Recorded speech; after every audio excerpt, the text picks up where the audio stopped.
Alright, good morning mga katropa. Lalamove time na naman. Saktong-sakto bago ako lumabas itong bahay, may natanggap akong booking. Kapit-bahay lang, papuntang Loyola Heights. So pick upin muna natin to, tapos on the way magpapagas tayo.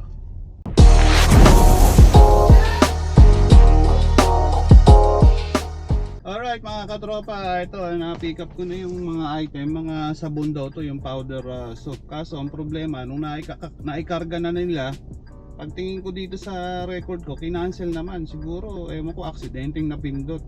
Kasi yung una raw booking, sedan. Actually, sedan naman din yung tinanggap ko. Kaso, kinancel naman nila kasi talagang pang ano to, pang SUV. Anyway, hintayin natin. Hindi ko alam kung paano gagawin dito.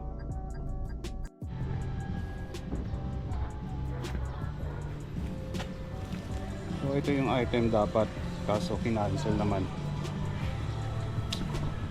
Bad trip. Alright mga katropa, ito may dumating na ano tawag dito, ibang pipick up. Antay muna tayo ng ano, antay tayo ng unang booking. Grabe, unang booking ko, sira kaagad yung biyahe. Bad trip. Alright mga katropa, time check 10:12. Sobrang naabala na ako doon, halos isang oras din yun. Anyway, nakakuha na tayo ng booking going to Marikina, going to Pasig. Puntahan na natin tong tong pick up natin, tong ating first booking.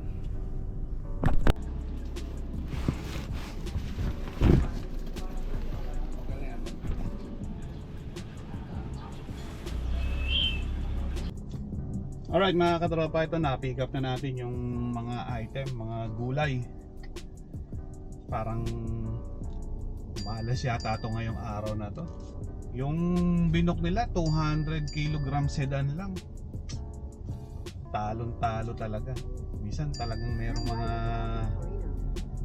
talagang tagtipid eh. Ibubuk nila 200 kilograms, tapos yung mga ikakarga ko pang 300 kilograms. Turn right onto Eusebio.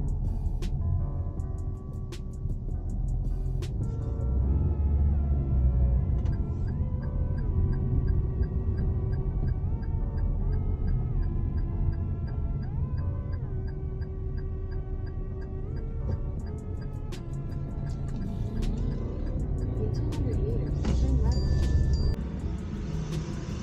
Alright mga katropa, nandito na tayo sa drop off. Time check 11:25. Magkano? Teka sir Sir, magkano po? 328 po. Tayo po, Andre. Tayo po. Sige. Alright mga katropa, time check 11:32. So naibaba na yung mga gulay na halos mapuno yung sasakyan ko. Talagang medyo malas yata tayong araw na to. Yung unang booking natin, ewan ko, hindi ko na malaman kung anong gagawin ko doon. Talagang kinancel, parang hindi ako makamove on doon eh.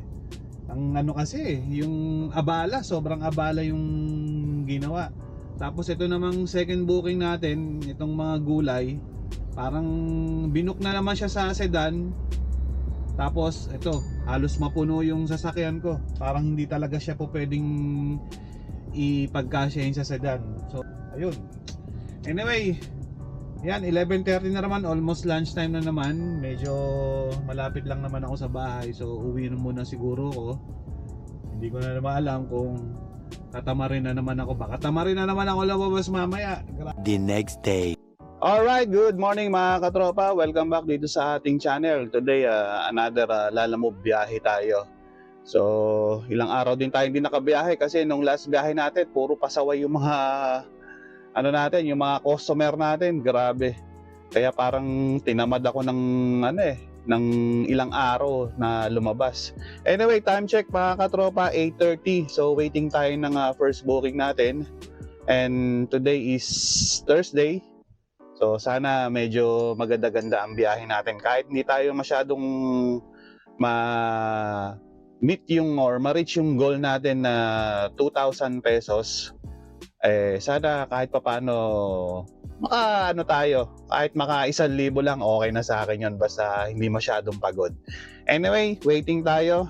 Tignan natin kung magkano ang kikitain natin na ngayong araw. Ang classification pala natin mga katropa, 300 kilograms sa MPV or SUV tayo. Tapos pinapasukan din naman tayo ng 200 kilograms yung sedan. So medyo mapili ako ngayon. Pinipili ko lang i-area. Sana ano lang ako, siguro within Pasig, Marikina, tapos QC, pero yung QC dito lang sa Bungad, yung mga diliman-diliman lang sa Cubao, tapos sa Rizal, yan lang. Hindi ako masyadong kumukuha ng Pasay, ng Parañaque o Las Piñas, ng bandang mga Fairview, yan, hindi. Pero tingnan natin kasi sobrang traffic. Kahapon nga, nag-try ako lumabas, wala akong nakuha ang book kasi nga, siyempre namimili tayo ng kukunin. Pero tingnan natin ngayon, sana pala rin tayo ngayong araw. Alright mga katropa, after 1.5 hour ng pag-aantay, finally nakakuha tayo ng booking. May na-swipe tayo dito lang sa Pasig Mega Market Palengke. Tapos Pasig lang din ang delivery. Mga ano raw to balloons. So kinuha ko na para kahit papano meron tayong booking. So punta na natin and update ko kayo. Pwede pa higa yan?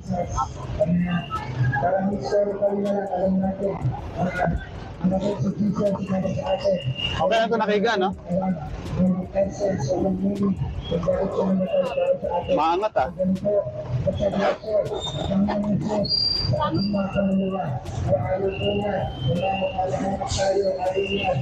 Okay na? Sige.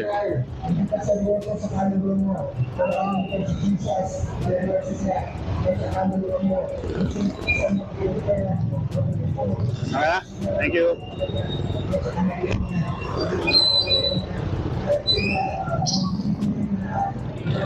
Ay, ilako.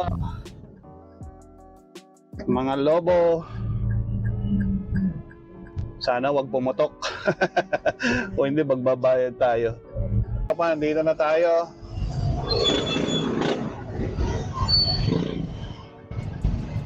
Kaya magbaba.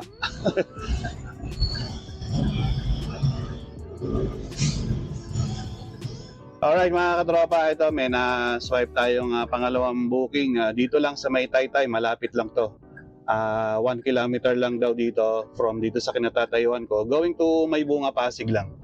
So sana makakapasok ang sasakyan. Medyo masikip lang talaga dito sa Along Sandoval Avenue eh. So tawagin muna natin yung ating client.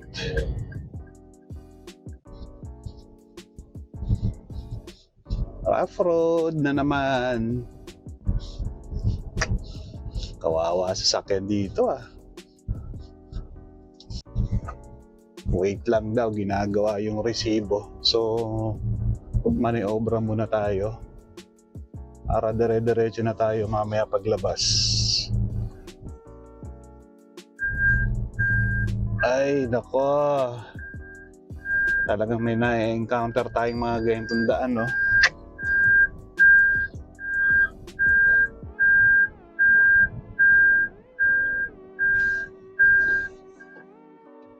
Alright, ito mga katropa, na-pick up na natin yung ating booking number 2. Mga banner lang naman daw. So malapit lang yung drop-off nito sa bahay. Siguro after nito, kung wala pa tayong masasagasaang pang double booking dito. Kasi nakapuling to pinatos ko na dahil nga malapit sa bahay. Tsaka malapit doon sa dinrap natin na booking number 1. So abang tayo ng pang double booking dito. Siguro kapag na-drop ko tong booking number 2 na to, itong banner na to, uwi muna ako sa bahay. May lakad kasi ako ng alauna So ayun, update na lang ulit mamaya mga katropa. Alright mga katropa, nakakuha tayo ng pang double booking. Pasig to Pasig lang din. Dito lang din yun, malapit dito sa bahay. tapos papuntang Santolan, Pasig sa Pasco Avenue.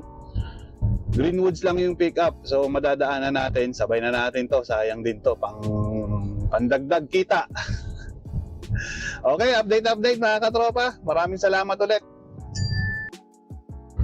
Alright mga katropa, nandito na tayo sa Vet Diagnostics. So load na natin.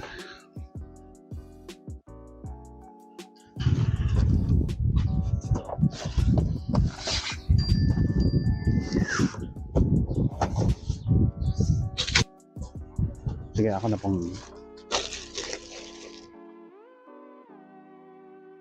dito na tayo sa drop off mga katropa. Sige po, tayo lang natin yung bayad.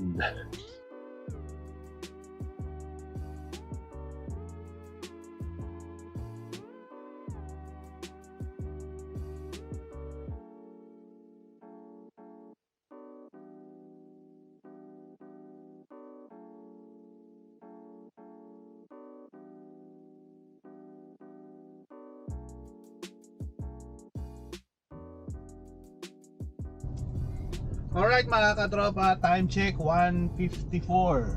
So may na-swipe tayong booking dito sa may Pasig Green Park papuntang dito Santa Lucia Mall. Saktong-sakto nakatambay ako dito sa Santa Lucia Mall. So pick upin na natin and then update ulit mga katropa.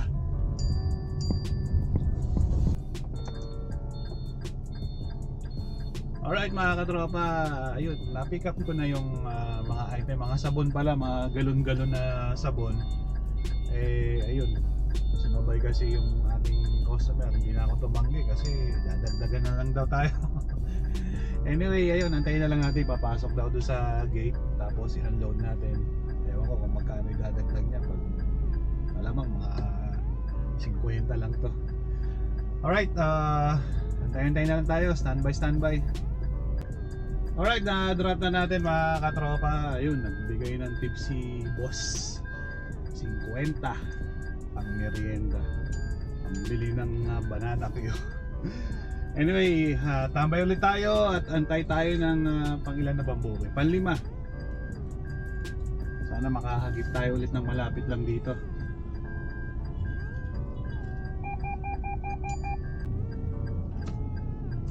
Alright mga katropa, naka-swipe tayo ng pang-limang booking.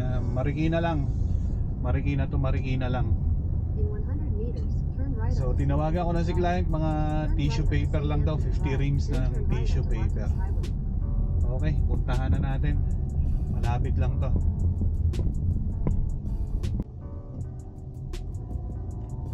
Alright mga katropa, na-pick up na natin yung item, mga tissue paper pala. Pero hindi pa siya nakarolyo. Flat pa yung mga tissue paper. Alright, punta na natin sa drop off. Malapit lang dito, 2.5 kilometers lang. Time check 3:15 na lang hapon. Siguro mga 5 o'clock titigil na tayo. Alright, nandito na tayo mga tropa. Drop na natin itong item.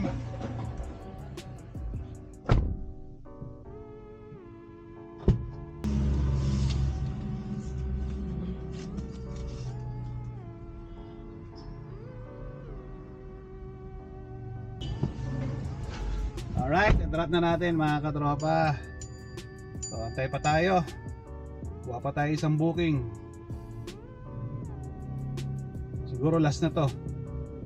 Or baka tingnan natin kung makadalawa pa tayo. Basta hanggang alas 5 lang tayo mga katropa. Alright mga katropa, time check 5 o'clock na ng hapon. Wala na akong makakuha booking. Siguro hanggang dito na lang. Bukas na lang ulit tayo babiyahe. Maraming salamat sa pagsama mga katropa. Peace out.